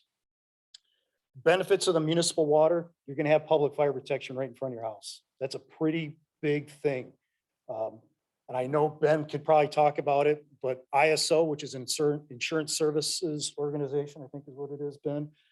They come through every few years and do an audit of the fire systems, fire protections, the fire departments in the various communities. Having public water available with public hydrants that meet the minimum standards for hydrant spacing actually earns points, which actually get factored into some of the insurance costs that you have to pay on your own home. The other side of a benefit of municipal water is your power goes out, you still have access to water. Okay, we've got generators at all of our facilities that will continue to pump water to your tap. You might not have hot water, but you'll have water. Last slide. So cost, and this is probably, everybody's wondering how much is it going to cost? So the 2022 Cascade water rates, essentially, there's something in there called the readiness to serve. That's the work and effort and size of the system to be able to ensure that the community gets the amount of water that it needs, okay? So that's $22 a month. And then the commodity rate is basically it's the volume cost. So that's how much you pay for the water that you're going to use. So at $2.38 a unit, $2.38 a unit, that's 100 cubic feet or 748 gallons of water. So 748 gallons of water, $2.38. Average monthly bill across our system for a residential customer is based on 10 units of water a month. So 7,500 gallons of water in a month. That cost in Cascade Township equates to $46 and some change per month. So if you're using 10 units, that's what you're going to see on your bill. Now, how does that compare if you want to go down to Myers and buy a case of water? So I did a little research on this. Pulled it off, right off Myers' website. A 24 pack of 16.9 ounce bottles is $2.99. What does that equate to? You do the math on it, change those ounces into gallons, whatever. That's 94 cents a gallon. The cost of city tap water for a gallon of water, that includes your readiness to serve and your commodity rate, is less than a penny per gallon. Oh, yeah, let's see here. One thing. Oh, I want to talk about one. So water only customers, yes, we have water only customers. We also, like I mentioned, sewer only customers. You'll be set up in our system. It'll say water only. There will not be a line with the sewer in our billing system. And then pool filling, we offer what we call a hydrant connection for filling of pools. So when you have a hydrant down the street from you, you can come in for $50, grab a valve that'll have about a 2-inch connection coming out the back side of it. And from there, there'll be hoses that you can either purchase, rent, whatever it needs to be, and you'll fill up that pool in short order. You're welcome. One other thing that I wanted to mention real quick, PRVs. So PRVs are required by the plumbing code, okay? If the pressure exceeds 80 pounds per square inch, then it is a requirement of the plumbing code that you have a PRV on your service line. In these areas, PRV is a pressure reducing valve, okay? So theoretically, the pressure out in the main could be 90 to 100 pounds per square inch.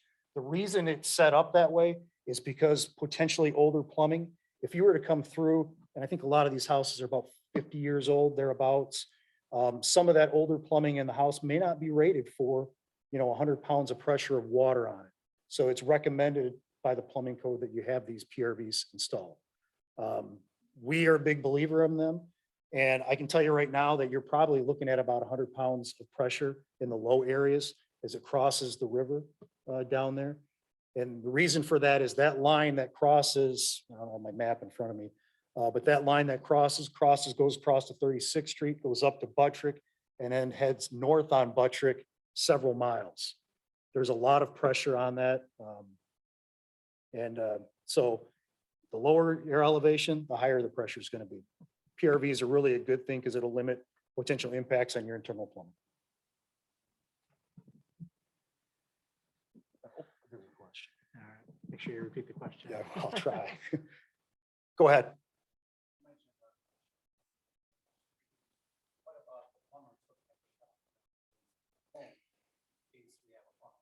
Yep. So the question is, will there be shut-off valves inside the home as well as outside in the right of way?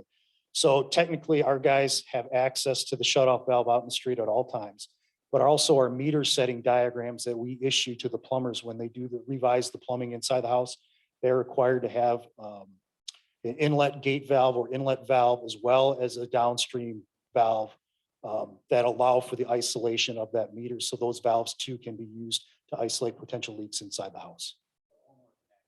That is correct. Yep. Yep. Go ahead.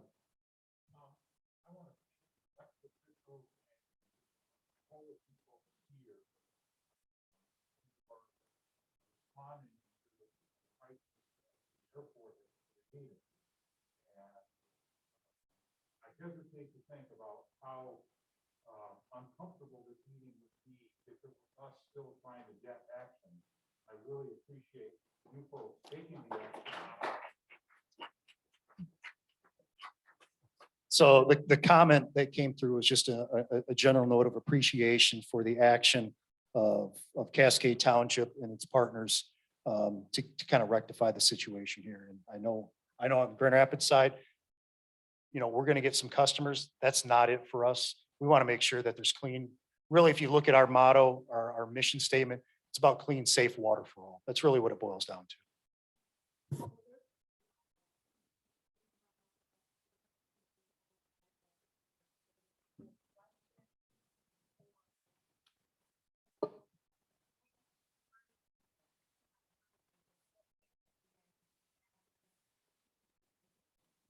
Yeah, so that is a great segue into the last couple of slides for our presentation. So here we have the ways that the township will be providing communication throughout the whole project. So first to note that we do have a project webpage up on our website at cascadetwp.com.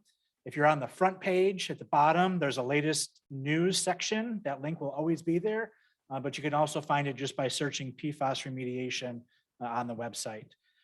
So by the end of next week, we will have an email newsletter set up for the project. So some of you might be currently connected to our regular e-news that goes out once a month. We're going to have a special mailing list just for this project, where in the beginning, you'll probably get updates every other week or so. And then once we get into the nuts and bolts of the project, my anticipation is every Friday, you guys will get an update about what's going on.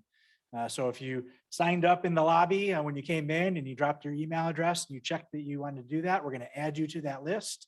But there'll always be the opportunity to add yourself to the list on the website as well. And that sign up section will be up by the end of next week. We're also in the process of sending up a project specific email address. So the email address will be something like cascadewaterproject.com or cascadewaterproject@cascadetwp.com. Everybody that's up here is going to have access to that email. So we'll have one person that's checking in on a regular basis to disseminate out, but that will be an opportunity for you guys to ask a question. And then on top of that, once the project is bid and the contractors are selected, we'll actually have project contacts on the website as well. So somebody from Pine and Newhoff will be on there. There'll be a Cascade Township person on there. There'll be a contractor person on there. So if you need to talk to somebody about something specifically, you'll have access to those phone numbers and email addresses as well. Talked about it right at the beginning, but there's also a Citizens PFAS Advisory Committee. That committee meets once a month, 4 o'clock on the first Thursday of the month, right in this room. So this meeting took place of the committee meeting this month, but that is open to the public. You're always able to come and talk at that, or if you want to talk to one of those committee members, they can relay your concerns as well. And then I just want to note too that there is a group in the township called the Safe Water for Cascade Group. Patty is a huge connection to that. I'm sure a lot of you have talked to her. There's about a 10-page question and answer form on there right now that they continually update. I don't know if they got the link up today or if it'll be up tomorrow, but that's actually going to be on our webpage as well. So you can connect into that and look at some of the frequently asked questions. And then want to talk about interim water resources. So through all this whole project, the Kent County Health Department has been providing point of use filters for any home with a PFAS detection. If you want to take advantage of that, but haven't yet, you can contact Drew Salisbury at 616-490-6467. This presentation will also be up on the website tomorrow, along with the video. So all this information will be up there. In the fall of last year, we started the process of providing whole house filtration systems for those houses that tested above any of the PFAS action levels. So as we mentioned, there was 40 houses and letters were sent out to all 40 of those houses. I believe we had 22 or 23 people that signed up for the system as of now. But if you didn't receive a letter, or if you had an above action level test result that was not reported to Eagle, so you went out and got that on their own, you're still eligible for that whole house system. You can contact myself at my email address or at the township phone number, and we will put you in contact with the person that's running that program to get those done. And then the second half of that project that we talked about earlier was bottled water service. So we will be providing bottled water service to any household with any level of PFAS detection. So if you were in between the main or the action level and 0, but you test and detect, you're eligible for that bottled water service. If you tested above the action level but did not select the whole house filter, you're eligible for that as well. So we have the list from Eagle of all the houses that were marked detect. They'll all be getting a letter next week on how to sign up for that service. It's through Culligan Water Service. If you currently have Culligan Water Service and you want to utilize this to save yourself some money until the public water comes through, you're eligible to do that as well. So we won't tell. Again, this information will be placed on the website. Again, we know some of you have detections, but it was not detected through the Eagle process. So if you had a detection and you want to tap into one of these programs, just get a hold of me and we'll make sure you get all of the appropriate information. And then a bottled water service will be provided up to the availability of public water, probably plus a couple months, because we know it'll take a while for the plumber to connect you. So again, all this information will be up on the website tomorrow. And please reach out if you want to take advantage of any of these programs. So with that, we are going to go to questions. We have been taking questions throughout the whole process. So hopefully you got a lot of your questions answered. I did want to give one more opportunity before we get out of here. So I'm going to ask Chrissy to circulate the microphone on that end so we don't have the problems. Oh, wait. Are you sure? Okay. When you put your website up tomorrow, could you include the study that was done by Eagle or maybe the state EPA or something on how they came up with the figure of 8 parts per trillion? Yeah, I will make a note to Aaron. If you can forward me that information, I'll make sure we link to it on the website. Yeah, sure thing, Ben. Perfect. I appreciate it.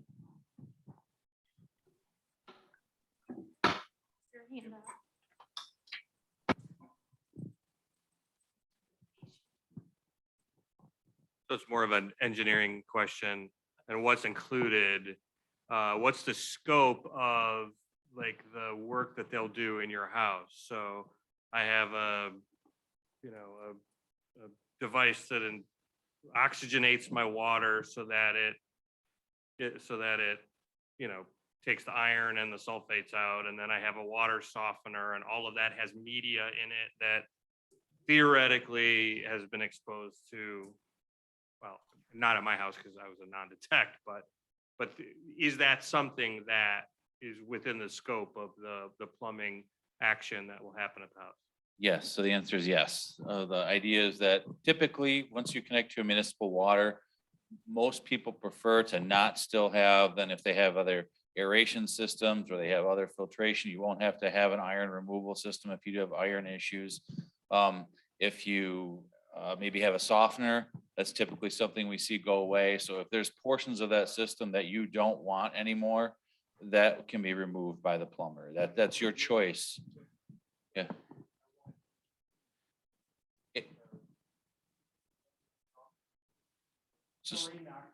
Right. So the question is, can you keep those things? And the answer is yes, also, if you would like to keep them. I'm going to add that to our questions because obviously not everything we can answer immediately today. I think that's one of the scope items that we'll have to address is whether existing filter media can be replaced as part of the project or not. So I'll add that to this, actually on the policy side.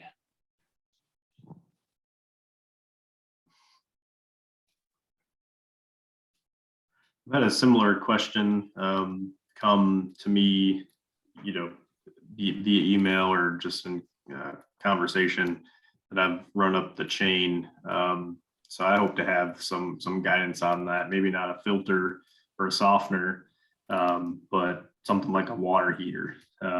So we've gotten that question too that we're to get some kind of response to, hopefully soon. But we've been waiting on it for a while. Just to answer a couple of the things that were up here that I missed. So there was a question about current filter system tests. There were some questions about retesting for PFAS, or if you haven't had a PFAS test yet.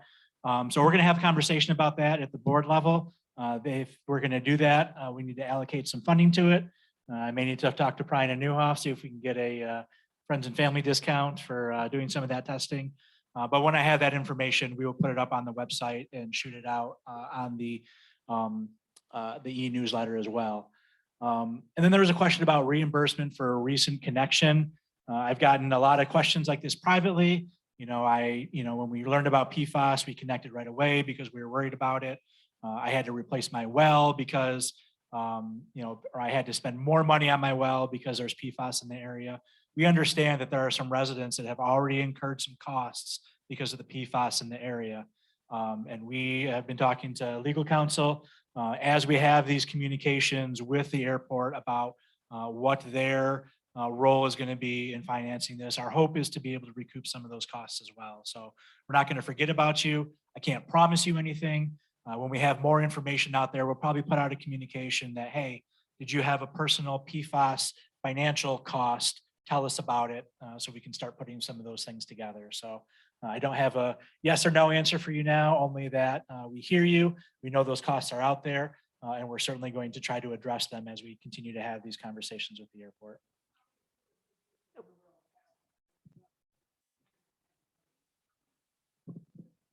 Or next to nothing. Really? Could you just ask it again so the people online How can hear? how can you got three people in a row, have a higher level, and then your next neighbor or the one across the street doesn't have it. I guess I would ask either the engineer or Eagle to answer that. Yeah, from an engineering perspective, I can answer some of that. So when you get to think in 3 dimensions, when we look at wells, so the wells of 3 different residents may be at different vertical elevations. So what they're exposed to can change. Also underground, it's not all pure sand or the same material. So you get different water paths that occur underground, even next door neighbors. We've seen where one neighbor will have very clear water, no iron, and the neighbor next door who thinks they're in the same zone have a lot of iron in their water. So things can vary very quickly because underground there's a lot of variation. So that's why it intuitively doesn't seem to make sense, but you have to think 3-dimensional with wells, and that water moves in different ways through soils, and people's wells are at different elevations. So that's generally why we see differences between wells. Yeah, and that phenomenon is actually exaggerated in your neighborhood because of the complex geology being right next to the Thornapple River. So the geology that you guys have your houses on top of is more complex than geology that you might find in the middle of Grand Rapids. So all the nice rolling hills and things like that, and creeks running through, those are indications of the more complex geology, from the glaciers and the rivers and creeks running through.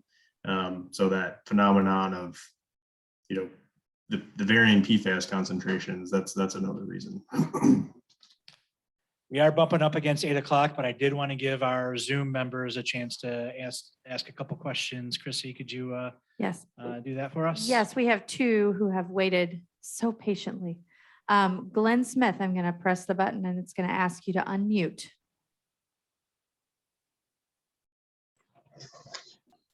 Hello. Hi. Okay, I have several questions. One is probably for Doug Van Essen. Is there going to be any sort of liability waiver that we are going to have to sign for hooking up or taking advantage of this since it's mandated? No. Okay. Second question I have is, obviously the cost of municipal water, even though it's a nonprofit and pass through, is more expensive than the cost of running a well.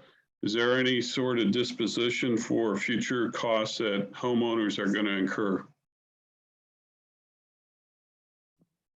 We face this issue as well in the northern Kent County area, and because usage varies so much, at some point the municipality can only carry the football so far against the PRP. And we're taking it to the 90, with 10 yards to go on some of your costs. But yeah, you do have additional costs that, but for that contamination, you would not have. And we've done a lot as the public entity trying to cover those costs for you, but there remain potential health costs, if some of you are concerned about that, or that ongoing municipal water cost is where my duties as your lawyer trying to get these costs end. And we're not going to ask you to sign a waiver for the township or the airport. And so, there are lawyers at Varnum Rittering, for example, that are pursuing those claims for the people in North Kent. There are lawyers that would be willing perhaps to pursue those claims for you with the airport. I would say those claims are going to be reviewed by the courts in Northern Kent fairly shortly, because some of those cases are coming up. And pay attention to the news to see how well those homeowners do against Wolverine for those Plainfield Township water costs that people had to incur by being forced to be in the municipal system. So if there is a remedy the courts recognize there, then you would also have that remedy against the airport. Couple other quick questions. Wait, I hope. oh, I'm sorry. This is Brian Vilma, engineer. I'm going to add one other thing to that. Just some food for thought. And again, this isn't to make a case one way or the other on this, but just consider that well water, and I grew up on well water, so I know well water is not free either. I know that I've never had a well put in by a well driller for free. I've never had a water softener put in my home for free.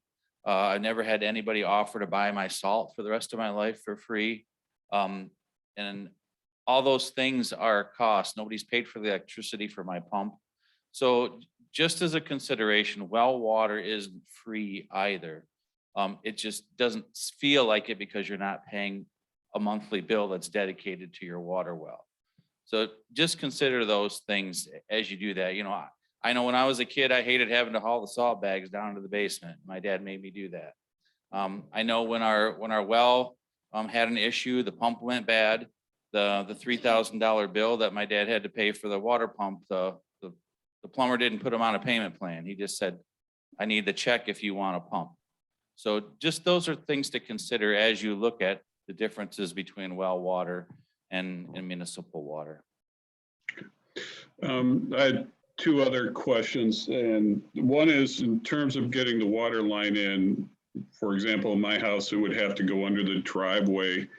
Is that something that's bored, or will they cut the driveway and repair it?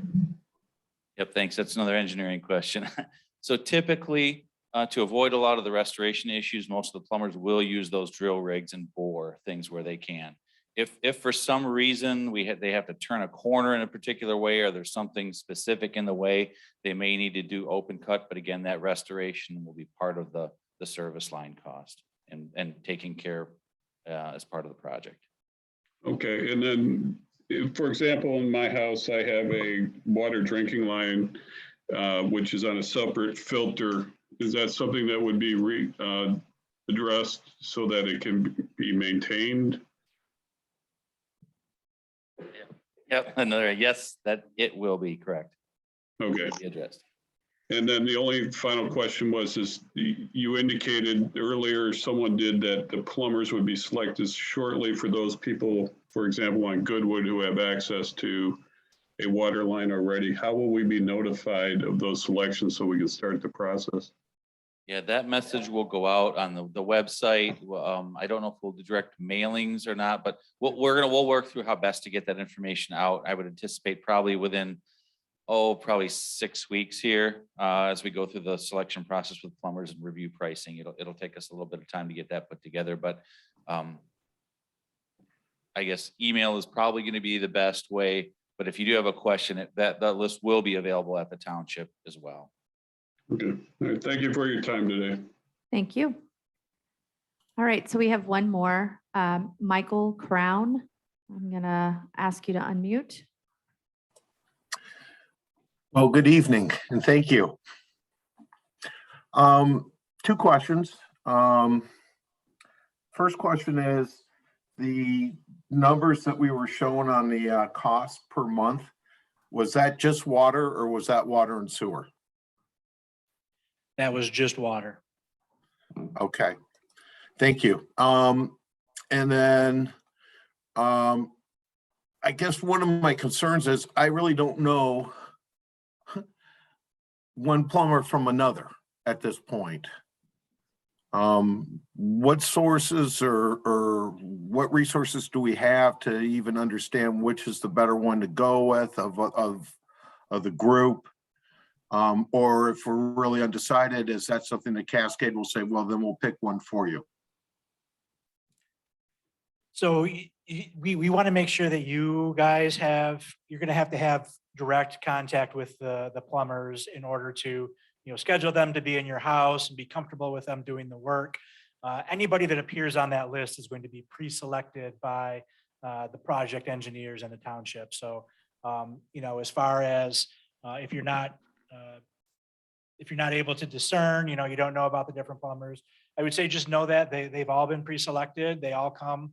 They're not going to be on that list if they're not recommended by us. And it may be just selecting one off of there and seeing if they can meet the timetable that you have. If you end up with questions, you'd certainly be able to ask those questions through the various communication ways, and we'll try to respond if possible. But at some point, it may be just a matter of throwing a dart at the dartboard and calling one of the plumbers. Very good. Thank you. Yep.